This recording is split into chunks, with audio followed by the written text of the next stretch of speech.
બે ભૂત ઝાડવા ઉપર બેઠેલા, બે ભૂત હો, બે ભૂત બેઠેલા, અડધી રાત થઈ ગઈ. એમાં એક ભૂતે બીજા ભૂતને કોણી મારી, ભૂતને એટલે બે ભૂત સૂતા હતા, એમાં એક ભૂતે બીજા ભૂતને કોણી મારી. હાવ ઝીણી વાત છે, સમજે પડે ન પડે મારું રામ જાણ, પણ કહી દઉં. એક ભૂતે બીજા ભૂતને કોણી મારી. જાગ ભાગી કે કેમ માણા આવે, હે કે માણા આવે. ત્યારે બીજા ભૂતે શું કીધું ખબર? એ બધી અંધશ્રદ્ધા છે, એવું કાંઈ હોય નહીં, હુઈ જા. આમાં હામાં વેમમાં જઈને એક બીજી બી છે, બીજું કાંઈ છે નહીં. એક જણાને ભૂત વળગ્યું તે રોજ સાંજે ઓલો 3 બોટલ પી જાય. ભૂત બોલ્યું, ડાકલા કરો, મને બહાર કાઢો. કેવી દિશા થઈ છે. પાછો કારી છીંગે નથી ખાતો, કોરું પીવે છે. પીવે ઈ અંદર સસડાટી મને બોલે છે, એ ભાઈઓ ડાકલા કરો. એમ આને આ ડગલી સટકાવી નાખી ભગવાન, મેમરી કાર્ડ નાખી. એટલે ભગવાનને ચૂક જોવા જવા દે, આ ઢોંગ નથી કરતો. એટલે ભગવાન માનવ બનીને ધરતી ઉપર આવ્યા અને એની હામાં મળ્યા અને પૂછ્યું કે ભાઈ કયું ગામ? નજી કબાઈ. ચીજી તાર પપ્પાનું નામ? નજી કબર કીધું ને. તું સોવા ક્યાંનો? નજી કબર કીધું ને. પોમ પોમ ચીજી ઘૂમ ઘૂમ ચુમ. તાર છોકરા કેટલા છે? નજી ખબર કીધું ને. તારું નામ શું છે? નજી ખબર. તાર બાપાનું નામ નજી ખબર. તારી પત્નીનું નામ ચંપા. ભગવાન ગોતું ખાઈ ગયા. હા, મેમરી ઉડી ગઈ પણ થોડોક વાયરસ રહી ગયો આમાં. પણ આ વાત નાની ન માનતા સાહેબ, આ જોક્સ નાનો ન સમજતા. મગજમાં હશે ને તો ઈશ્વર પણ ઉડાડી શકશે, પણ જે હૃદયમાં હશે ને એ ઈશ્વરની પણ તાકાત નથી કે હૃદયમાંથી કાઢી શકે.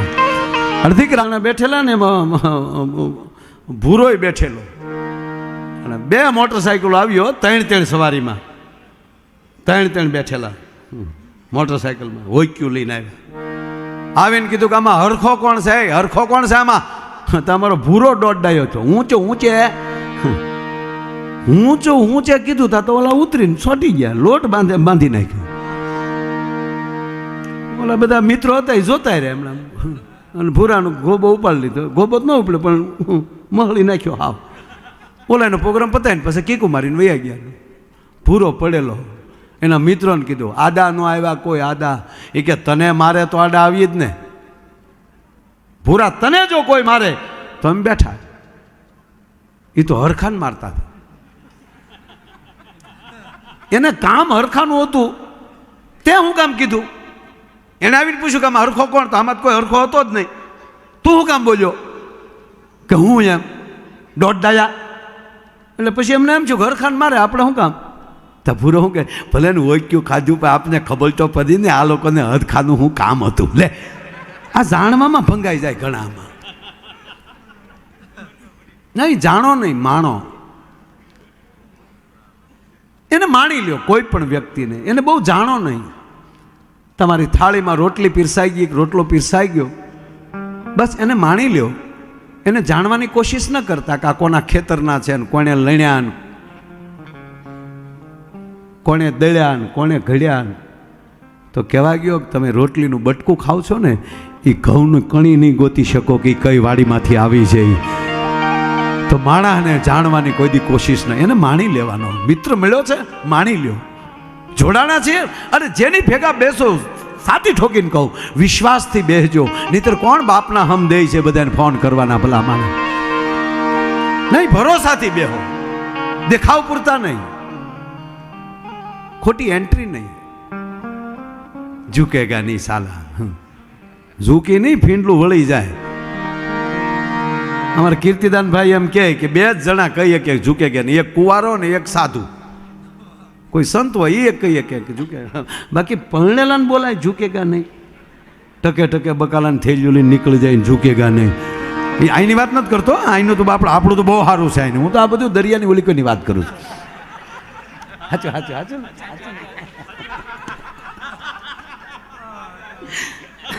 એટલે અમે ગયેલા ત્યાં પ્રોગ્રામમાં એકચ્યુઅલી બાજુ ગયેલા અમે.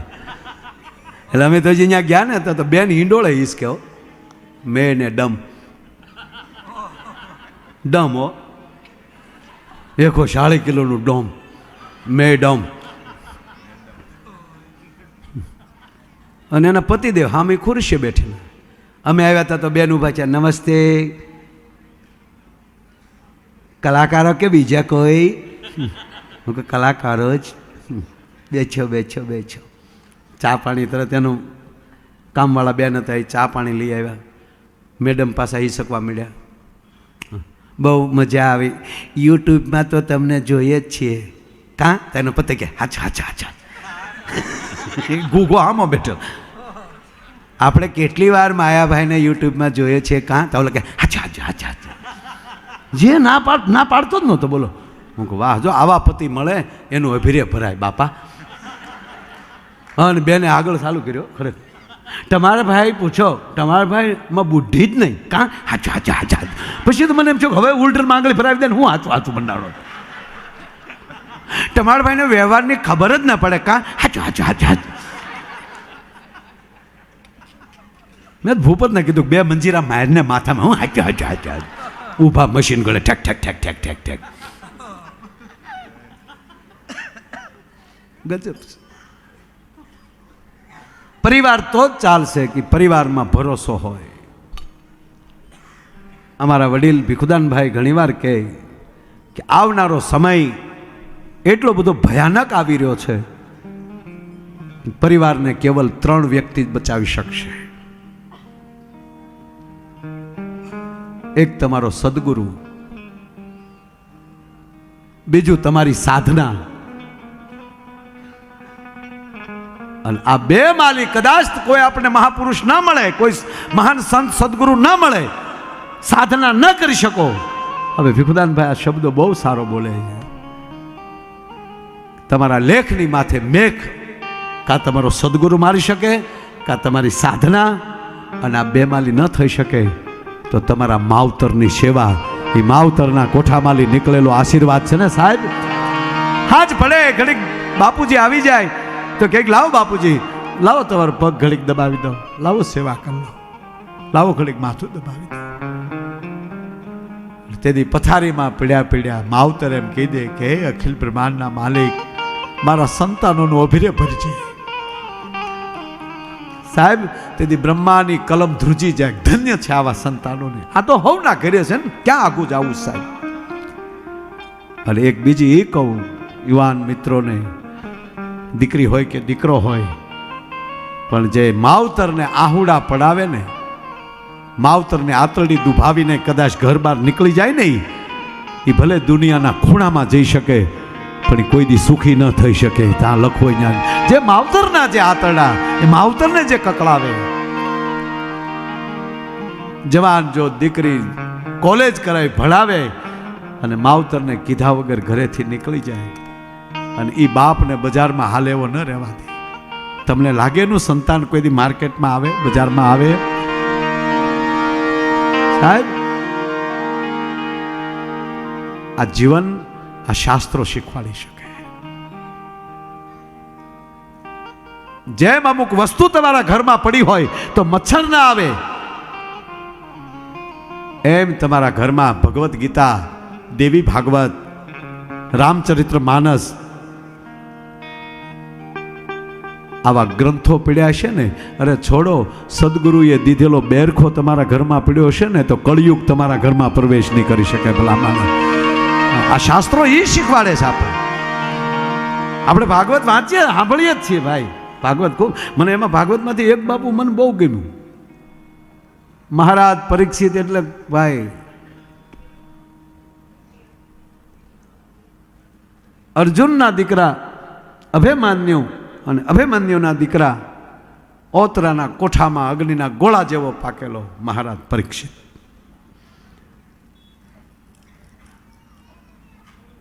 કુળમાં કોઈ ખામી નથી,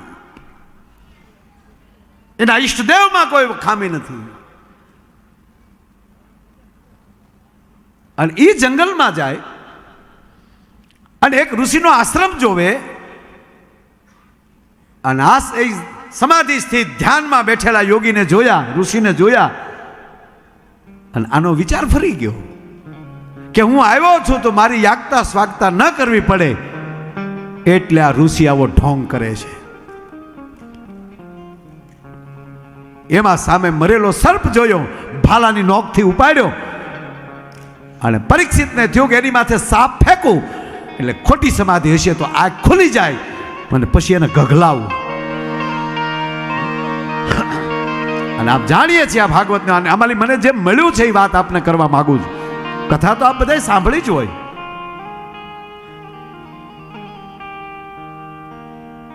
સાપ ડોકમાં વીંટાઈ ગયો, આમ ઘા કર્યો, આટી લાગી ગઈ ડોકમાં, પણ ઋષિમાં કોઈ અસર ન થઈ. કાળજામાં હેરડો પીડ્યો પરીક્ષિતને, કાય હાય હું પાંડવ પુત્ર, અને મને આવો વિચાર આવ્યો કે આ તો હાચું હાચું ધ્યાનમાં બેઠા છે. અને પરીક્ષિત ત્યાંથી નીકળી ગયા. એમાં કોઈ જોઈ ગયું ઋષિની ડોકમાં મરેલો સાપ, અને એનો દીકરો નદીએ હતો. ઋષિનો દીકરો નદીએ સ્નાન હાદુલભાઈ કરવા ગયેલો, અને ન્યા જઈને કોકે કીધું કે ઋષિકુંવર, આપના પિતાની ડોકમાં કોઈએ મરેલો સાપ નાખ્યો છે. કથા જાણીતી છે, આવે છે. અને પિતાની ડોકમાં મરેલો સાપ જોયો. આ વાત એ માટે કરું, પરીક્ષિત આવ્યા છે તો એકલા નહીં હોય, હારે 5-7 ઘોડા હશે, ઘોડાના ડાબલાના અવાજ થયા હશે, સાપ ફેંક્યો એ ડોકમાં લાગ્યો છે. ઋષિની આંખ નથી ખોલી, પણ આજ એનું સંતાન આવ્યો છે, એનો દીકરો આવ્યો છે. એ ઋષિકુમારે કેવલ હાથ જો બોલ્યા નથી, અવાજ નથી કર્યો, કેવલ હાથમાં જળ લીધું કમંડળમાંથી, અને ખાલી મનમાં સંકલ્પ કર્યો કે જેણે મારા પિતાની ડોકમાં મરેલો સર્પ નાખ્યો હોય એને 7મા દિવસે તક્ષક કરડજો. હાદુલભાઈ એટલામાં આંખ ખુલી ગઈ ઋષિની. કેવડી મોટી વાત કરી સાહેબ. પહેલો જ ભાગવત ભગવાન વ્યાસ આપણને એ કહેવા માગે કે દુનિયા તો આપણી માથે ઝેર નાખ્યા કરે, આખું ઉઘાડવાની જરૂર નથી, આપણે આપણી મસ્તીમાં બેસવાનું. દુનિયા છે ઝેર નાખે માથે, પણ જેદી દુનિયા ભૂલ્યું કરે એમાં તમારે ડોટું દેવાની જરૂર નથી. પણ પેટનો દીકરો ભૂલ કરે ને ત્યારે બાપની આંખ ઉઘડી જવી જોવે. અને ઋષિએ આંખ ખોલીને સીધું એટલું જ કીધું કે એ દીકરા, શું કર્યું તે? બોલ્યા ઋષિ સાહેબ, પિતાજી ગાંડા મહારાજ પરીક્ષિત હતા. લાખોને કદાચ શ્રાપ દેવાય, પણ બેટા લાખોના પાલનહારને શ્રાપ ન દેવાય. તે પાંડવ પુત્રને શ્રાપ આપ્યો. હાલ હવે જટ જાય હસ્તિનાપુર. સાહેબ ભૂલું થઈ જાય ને, જેની ભૂલ કરી હોય ને તે એની જ પાસે જવાય, જેથી કરીને લાંબુ હાલે નહીં સાહેબ. આ તો આ કોર્ટમાં હારે તો ઉપલી કોર્ટમાં જાય, ન્યાલી હારે તો હાઈકોર્ટમાં જાય, હાઈકોર્ટમાંથી જઈ અને ઠેઠ આપણે સુપ્રીમમાં જાય. એણે મારી સામો કાઠલો પકડ્યો હતો. એટલે ભાઈ કાઠલા પકડવામાં પગે લાગેલે ને ભાઈ, શું કામ લાંબીને છોડીને ચીકણું કરવું જોઈએ? મારો કહેવાનો સૂર, જ્યાં ભૂલ થાય ત્યાં પૂરી થવી જોઈએ, કોઈ પણ હોય. એક જણો તો કોર્ટમાં ગયો ને, 30 વર્ષ કેસ આલ્યો. ઓલા જજ પૂછે કેટલા વર્ષ થયા ભાઈ? તાકે 31. ઓલો કે તું 30 વર્ષથી બોલે 31. સુરા બોલ્યા નો ફરે, બોલ્યા એ બોલ્યા. અરે કે પણ 30 વર્ષ પહેલા કેસ કર્યો તેથી જ 31 બોલ્યો. અત્યારે 30 વર્ષ તો કેસ ના થયા, તમારી બદલી નો થાય, એમાં અમે શું કરીએ? લે, જજે રાજીનામું આપ્યું કે આના ન્યાય આપણે થોડા કરાય. મારો કહેવાનો સૂર. અને ગયા ભાઈ ને આવો, જ્યાં જઈ મહારાજ પરીક્ષિતની કચેરીમાં જા, ઋષિને ઋષિ કુંવર જા આમ પ્રવેશ કરે, અને મહારાજ પરીક્ષિત જોઈ ગયા ભાઈ. બાપુ સિંહાસન મૂકી દીધું અને હામાં ડગલા ફર્યા કચેરીમાં. પધારો ઋષિ, પધારો. બેસાડ્યા. શું આપની સેવા કરું ઋષિ? મહારાજ માફ કરજો. જો હામી માફી. એમ ન કીધું તમે આવી ભૂલ કરીને આવ્યા મારા દીકરા, મહારાજ માફ કરજો. હે હસ્તિનાપુર નરેશ, હે પાંડવ પુત્ર, મારા દીકરાએ ભયાનક ભૂલ કરી છે. શું ભૂલ કરી તમારા દીકરાએ? મારી ડોકમાં સાપ જોયો, મને પૂછ્યું પણ નહીં. એણે આપને શ્રાપ દઈ દીધો. આપના દિવસે આપને 7મા દિવસે તક્ષત કરડશે. પગમાં પડી ગયો મહારાજ પરીક્ષિત. ઋષિવાર, એ જ લાયક છું હું પાંડવ પુત્ર. બે એક સાધુની મજાક કરી, બે એક ઋષિની મજાક કરી. તમારા દીકરાએ જે કર્યું શ્રાપ મારા સર ઉપર ચડાવું છું સાહેબ. નગર તો ત્યાં રાજા હતા. લોકો એક 7 દીની વાર છે, પણ અત્યારે આને નાખી જો જેલમાં. નહીં, મારાથી આ પગલું ન ભરાય. પણ હે ઋષિ, હવે મને મૃત્યુનો માર્ગ દેખાડો. મહારાજ, આપનું મૃત્યુ એક જ સુધારી શકે. કોણ? સુખદેવજી મહારાજ. અને ગંગાના ઘાટ ઉપર ગયા સુખદેવજી મેળા. ભાગવત કથા છે એટલે મારે કઈ કથા નથી માની, પણ કહેવા ગયો આ વાત મને ગમે છે એટલે કહું, મને જે અંદર અડે છે એટલે કહું. સુખદેવજી મહારાજ કહે છે, સાંભળ મહારાજ પરીક્ષિત, હું કથા કહું પણ એ તો તારા પરિવારની જ છે ને, બીજી અમારે ક્યાં કરવાની છે? તને વિશ્વાસ છે ને હું શું બોલીશ એ વાત ઉપર? કે હા, મને ભરોસો છે. આ ભરોસાની વાત બોલ તો હવે તારે શું સાંભળવું છે?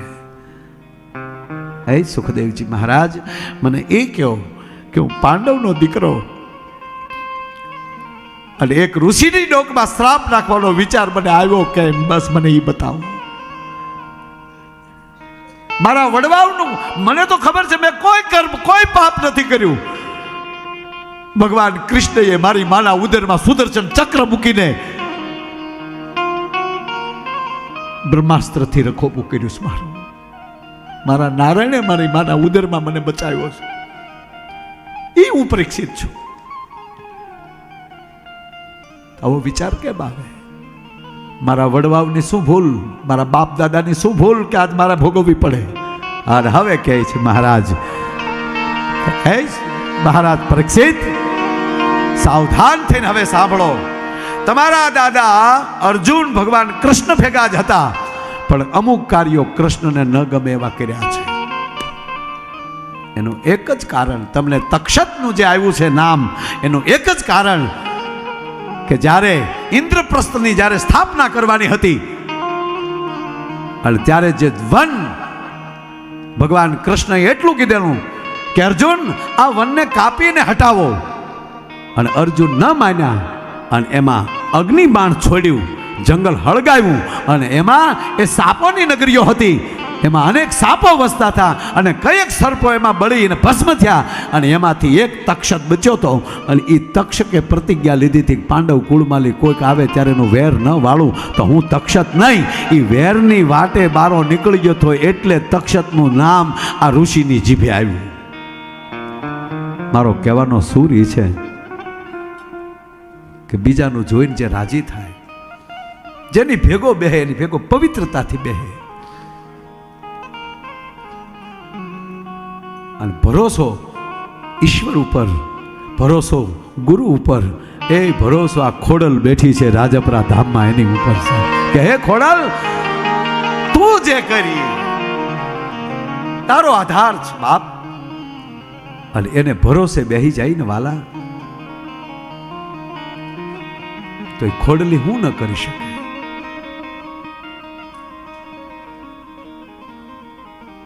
સિંધમાં જાતા નવઘણની ભાલાની નોક ઉપર બેહી જતી હોય ને દરિયામાં કેળા પાડી દેતી હોય તો કોણે કીધું ન કરે કામ?